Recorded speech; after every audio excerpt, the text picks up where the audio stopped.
about 5:20 in the evening. It's been raining all day. The rain has let up a little bit. As I said before, one of the benefits to the rain is that it highlights all the colors around you and gives you a totally different look than you would normally get.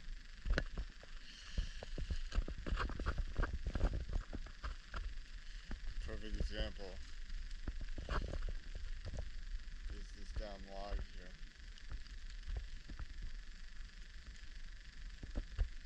Or I should say tree.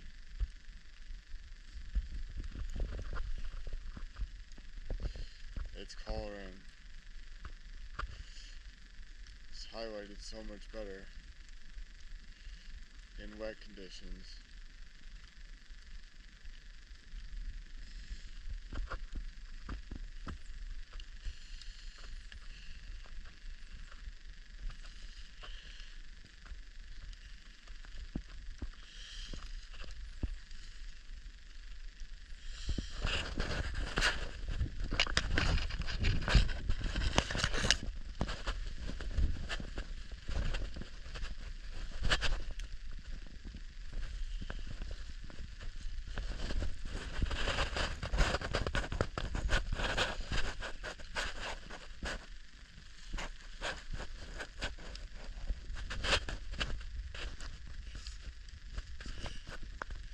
I want to be careful here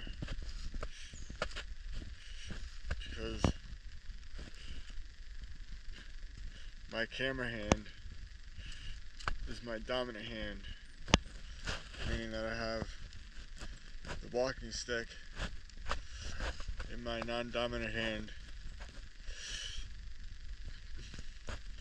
In slippery conditions where the wet leaves provide almost no traction.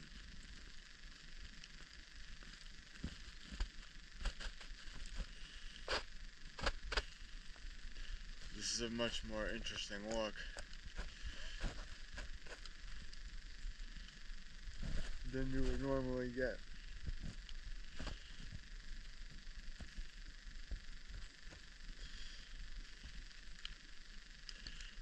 There are a few things of interest I can talk about today.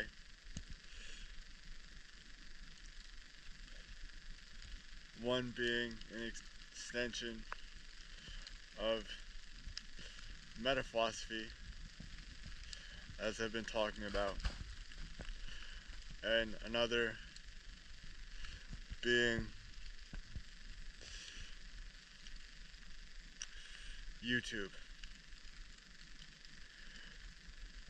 If we were to take philosophy first,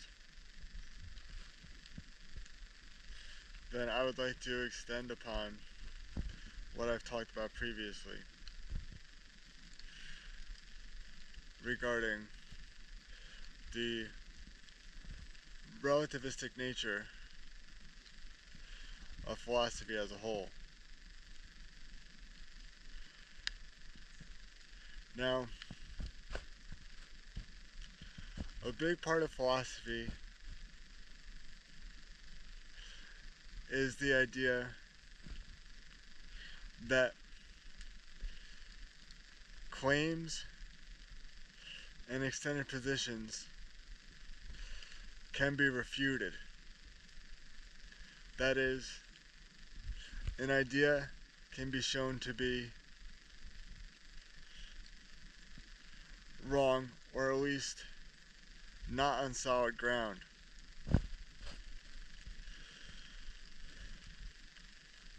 What people leave out is that The only way a claim can be refuted to any large degree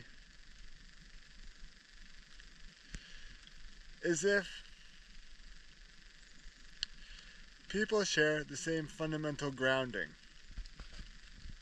That is, if they share the same set of axioms. If people do not share the same set of axioms, then it will be hard for one group of people to accept that their claims have been adequately refuted.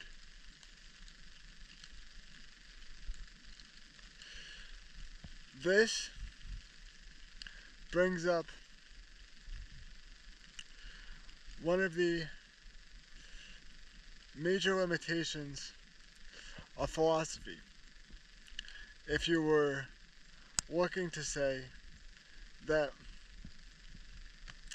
philosophy had any universal truths, I believe that due to this axiomatic limitation, all we can really say is that philosophy is true or well-rooted within the culture or society from which it came. I personally wish this was not the case. I wish there were universal truths to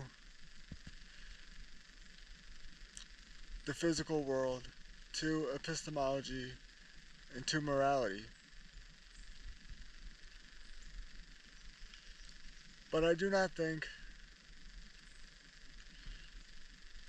that, given the subjective nature on which philosophy is built, that discovering such universal truths is possible. The only way discovering a universal truth would be possible is in some hypothetical world where humans were not the discoverers of such a universal truth. Maybe in the future there will be an alien civilization that is more advanced than us, that we may come in contact with, which will provide the universal answers to which we are searching. But as of right now, philosophy is purely a human endeavor, and as such is subject to the cultural variations to which all people are subject in this complicated world.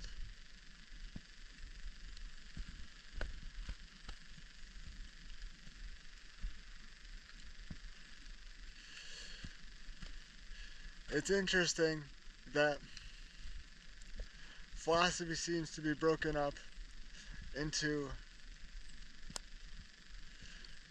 two major camps: the analytical camp and the continental camp. And the analytical camp seems to look down upon the continental camp, and I just think that this is funny. Almost as if analytical philosophers actually believe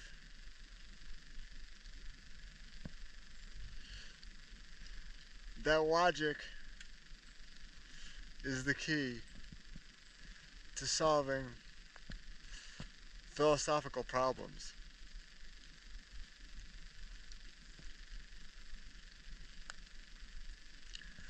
I do not think philosophical problems can necessarily be solved. So, this approach that analytical philosophers have of trying to work with tools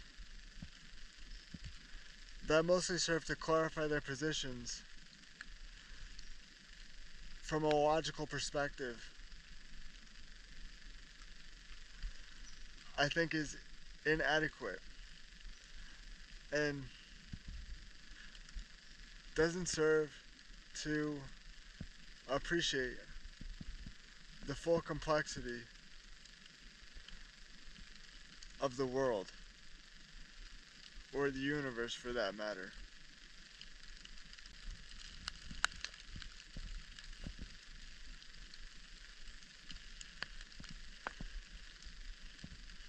If I were to discuss YouTube for just a few moments, it occurred to me today that one of the best ways for someone to come to understand what they are best at is to click on a camera and make a video. An unscripted video where people just talk about what comes to their mind.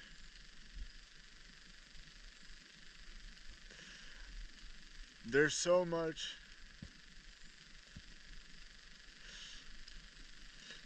emphasis placed on how people should pick a major in college and what people should do with their lives. And I think the best way to drill down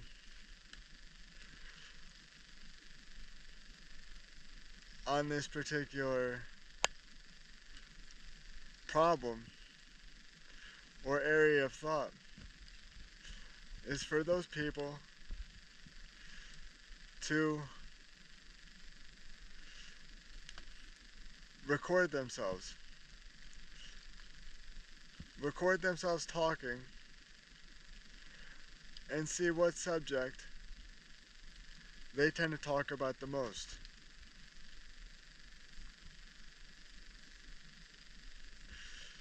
Doing this may provide you with a different answer as to what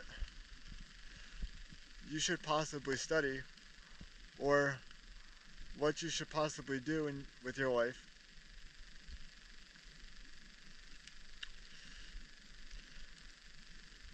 And that is a good thing. If this exercise gives you a greater appreciation for what you have an inclination towards,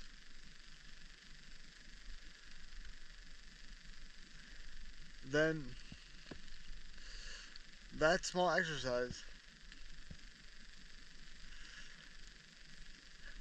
has many future benefits.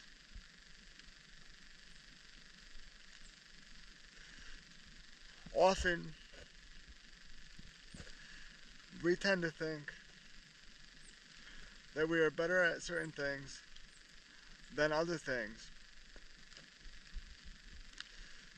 with no particular evidence for thinking that way.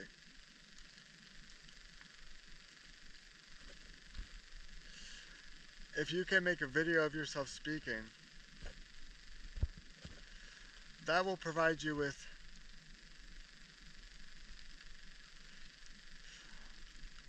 some solid evidence for what you actually are good at.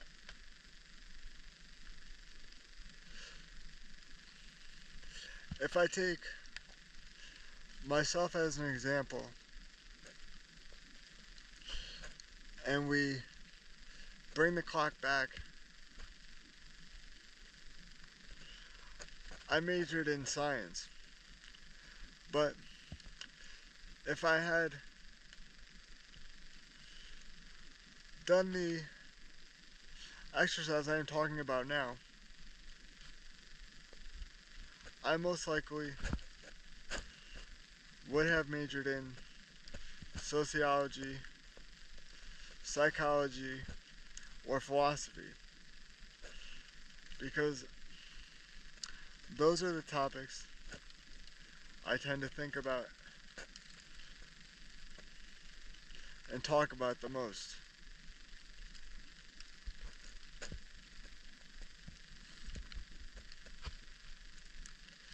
I have found that people that are the best at science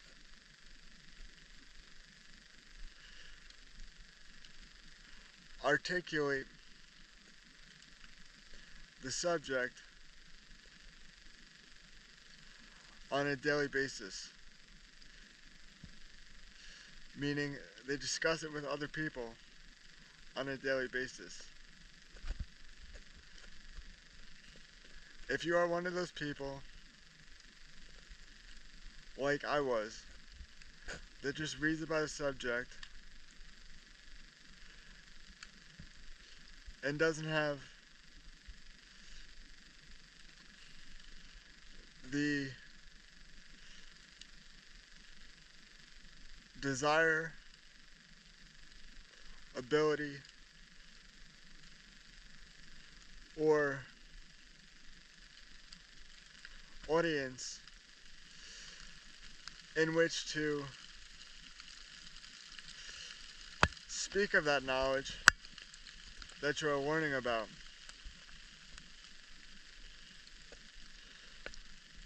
then you are at a major disadvantage. That isn't to say that you don't understand the subject, but there is something to be said for people who are able to voice their learned thoughts.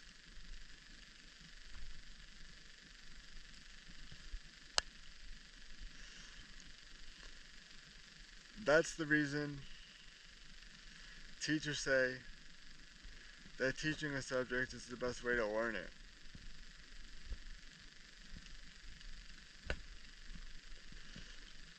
In my view, you don't necessarily have to teach a subject, but just making video files where you have to articulate a position, articulate an understanding,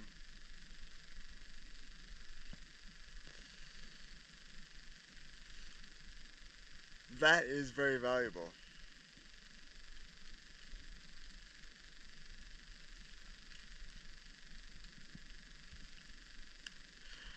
One of the schools of thought in philosophy in epistemology is pragmatism. Pragmatism highlights the importance of experience to the acquisition of knowledge.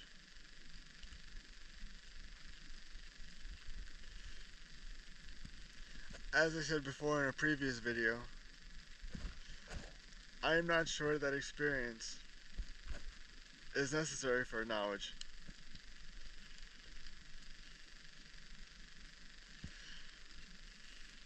But having experience definitely cements your knowledge.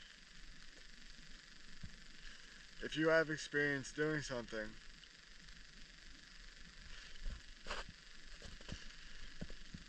you can hone your knowledge and teach it to other people.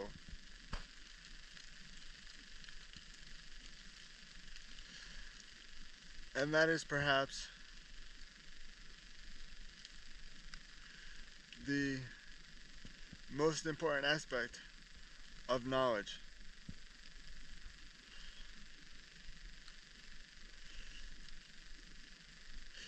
If you have knowledge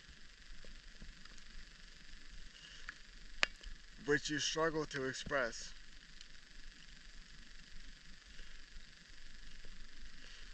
then that knowledge will most likely die with you. And if there is any meaning to life, as much as an individual can create meaning themselves, I would like to think that a great meaning to life would be to extend your knowledge to other people, so that in a sense you never die.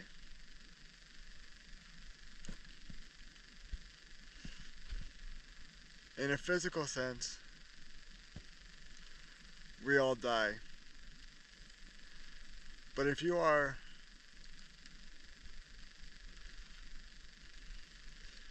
prolific enough in the generation of ideas and the distribution of your ideas,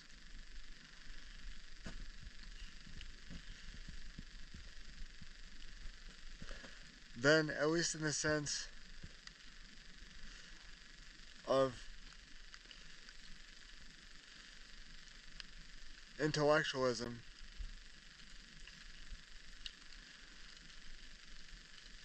you never die.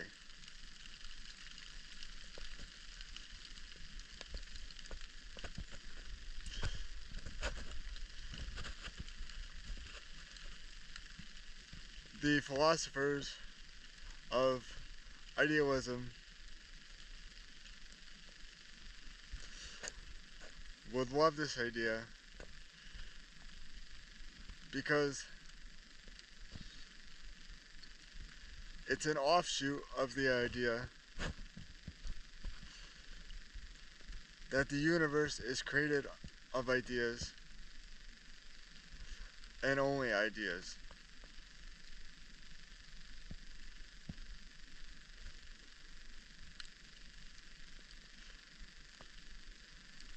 I don't know if I'm willing to go that far, but what I just expressed is without question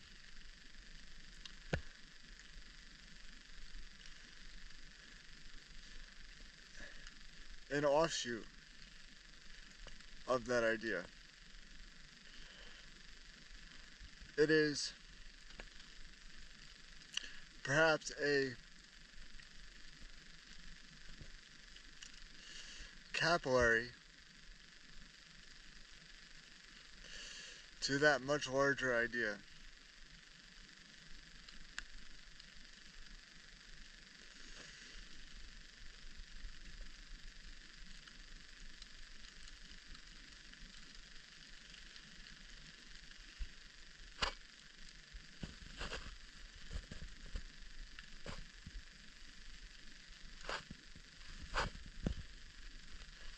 You don't really get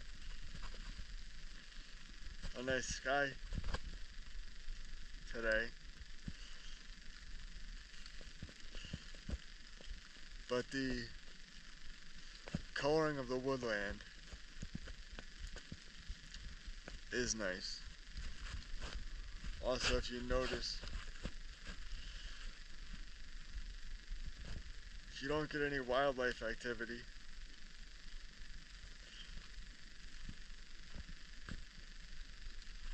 when it rains like this.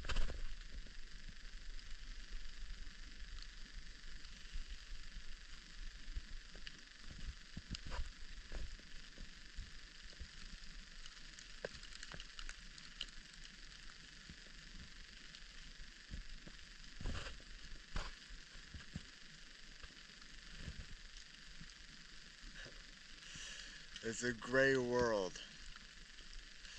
This is what a good portion of the mid-Atlantic states look like in the United States for the majority of the year.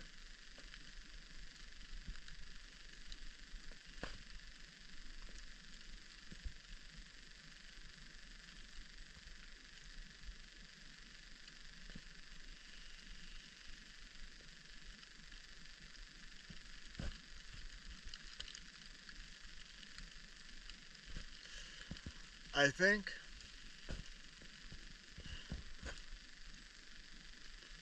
the major problem with logic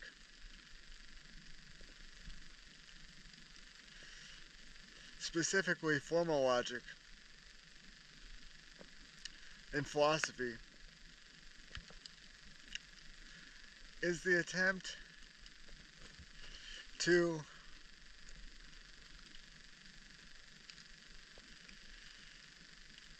essentially turn everything in life into a quasi-mathematical representation. Now, if we're talking about the way the physical world operates, then I believe mathematics and science do a great job of representing the world.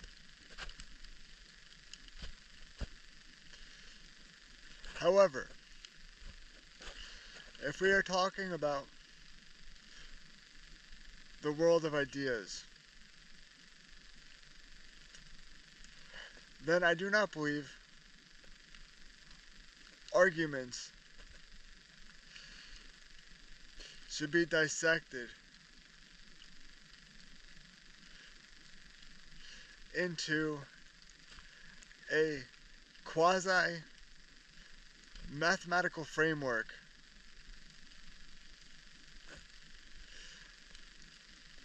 just because some people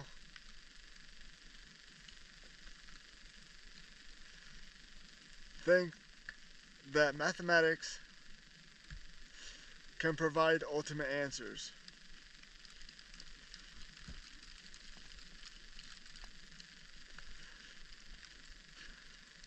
I would argue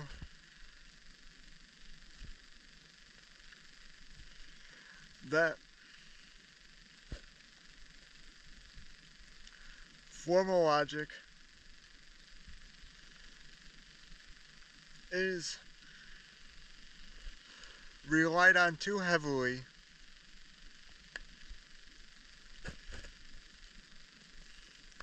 in the creation of what some people deem to be solid arguments.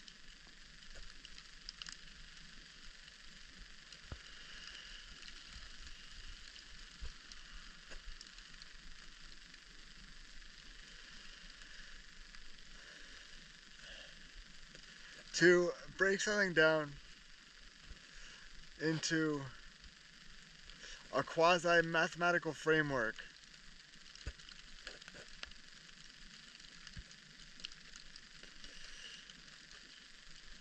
is to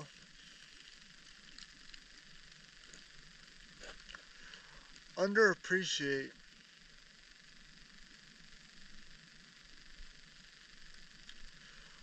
all that an idea is trying to express.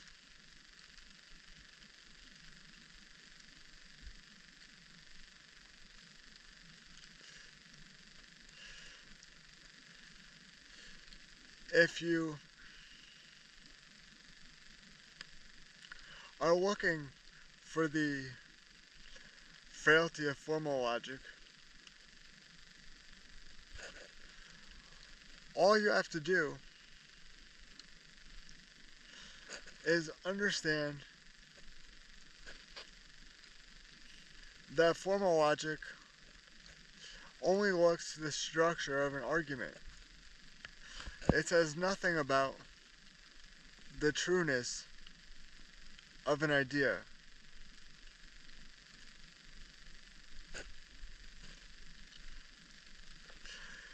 If you can have an argument which is satisfied by a quasi-mathematical representation,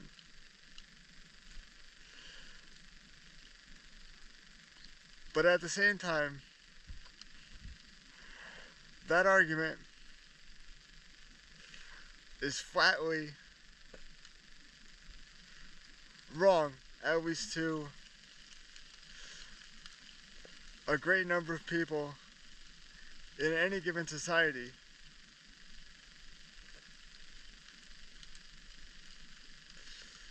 then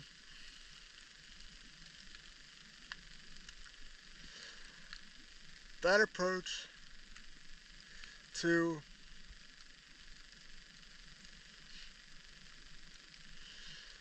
reasoning is most likely inadequate at best.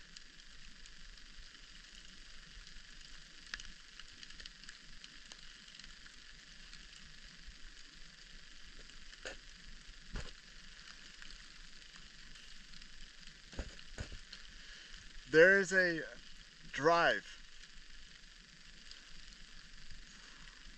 I would argue a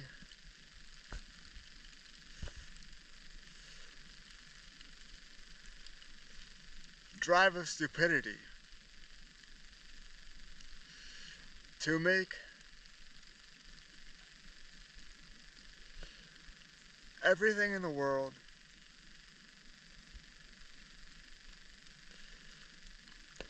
a computation.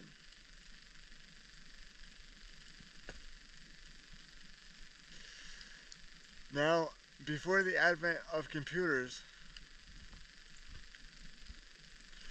I assure you, people did not think this way.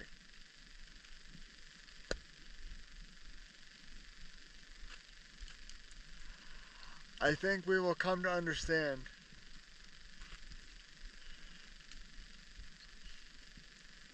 that you cannot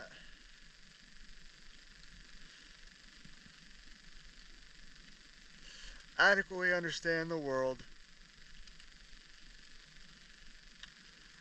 and its multitude of ideas within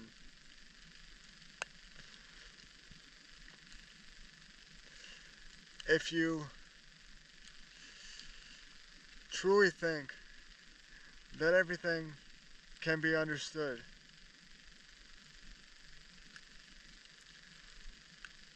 by making everything computational,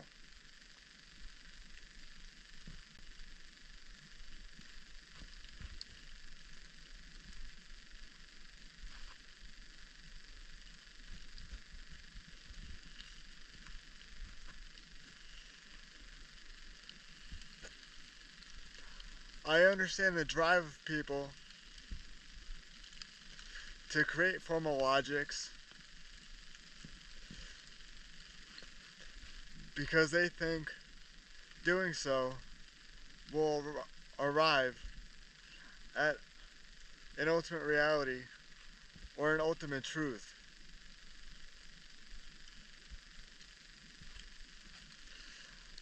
But I would argue that this idea is just as misguided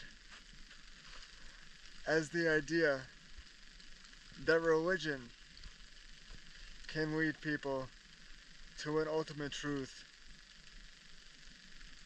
about knowledge or reality or morality.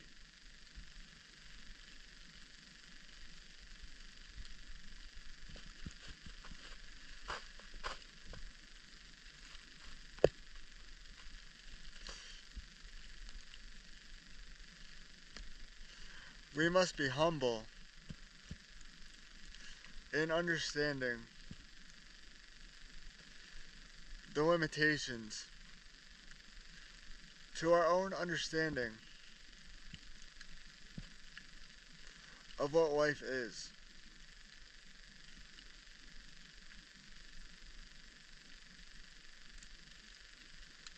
It is very possible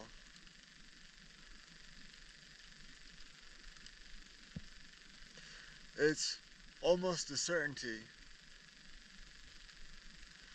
that we will never fully appreciate the complexities of life.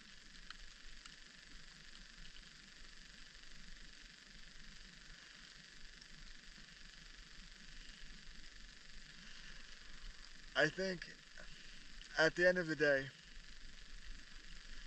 things like formal logic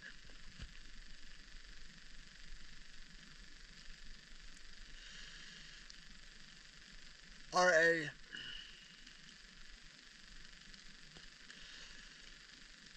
small piece of trying to understand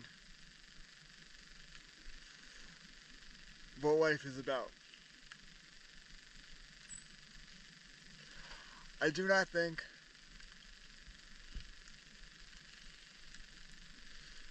that this small piece will ever serve to fully encompass everything that there is.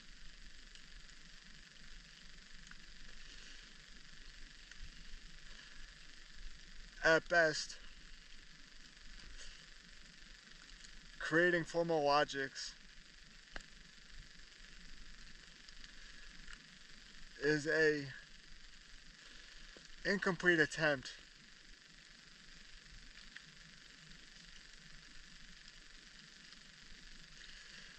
at trying to expand our understandings.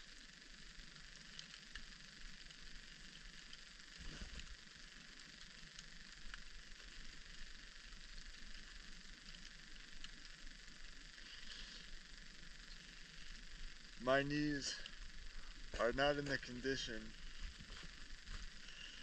to just stand in one spot and take the strain for an hour.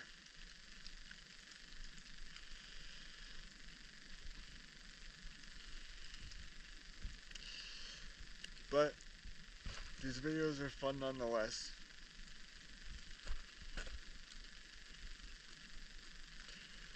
And going back and editing them, I see that they do make sense. From a philosophical perspective,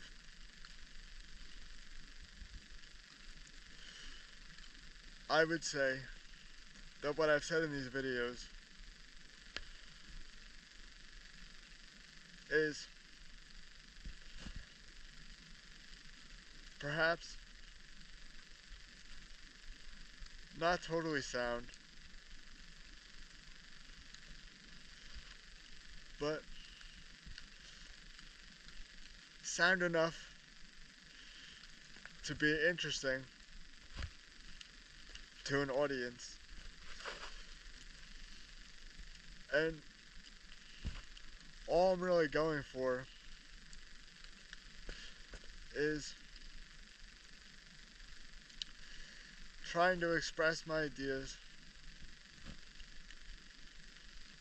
well enough so that a audience can appreciate those ideas and not see glaring problems with the formulation of those ideas.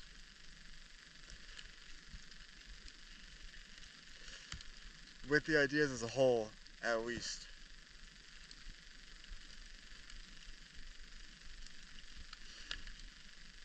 There may be problems with small portions of the ideas, but the ideas as a whole are worth considering.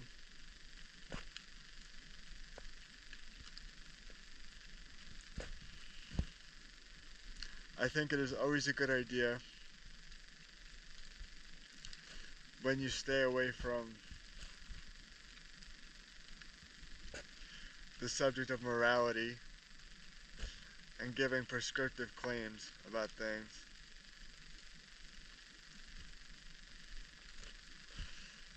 It's best to explain, or try to explain, why doing such a thing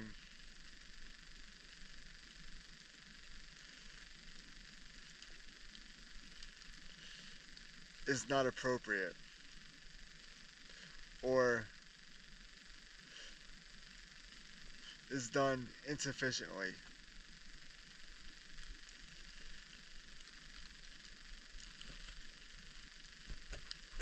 It'll be interesting to see how much the rain hitting the leaves plays with the audio relative to how much my voice is picked up by the camera.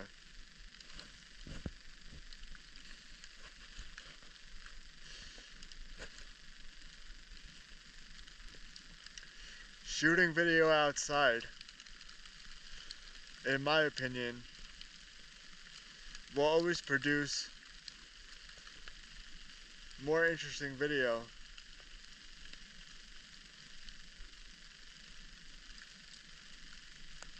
than shooting in a stage setting indoors.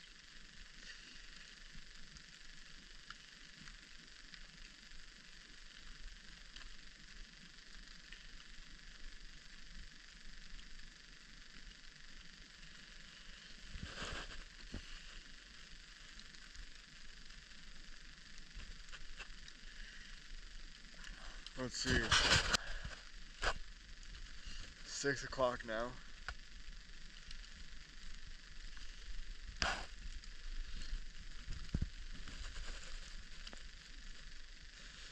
And the floor of the woodland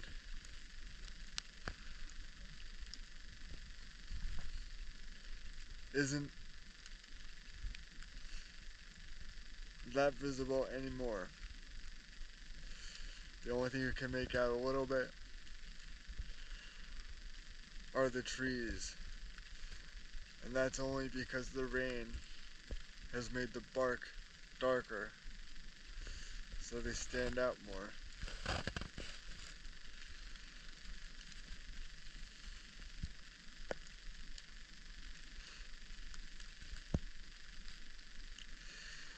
A very gray sky.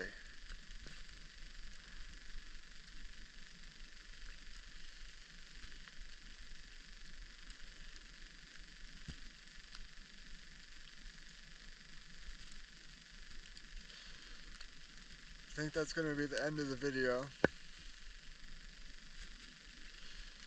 because it is getting dark and my hands are cold and my toes are cold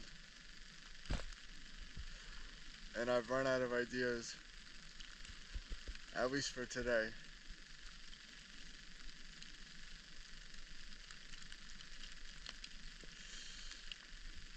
As the rain continues to fall.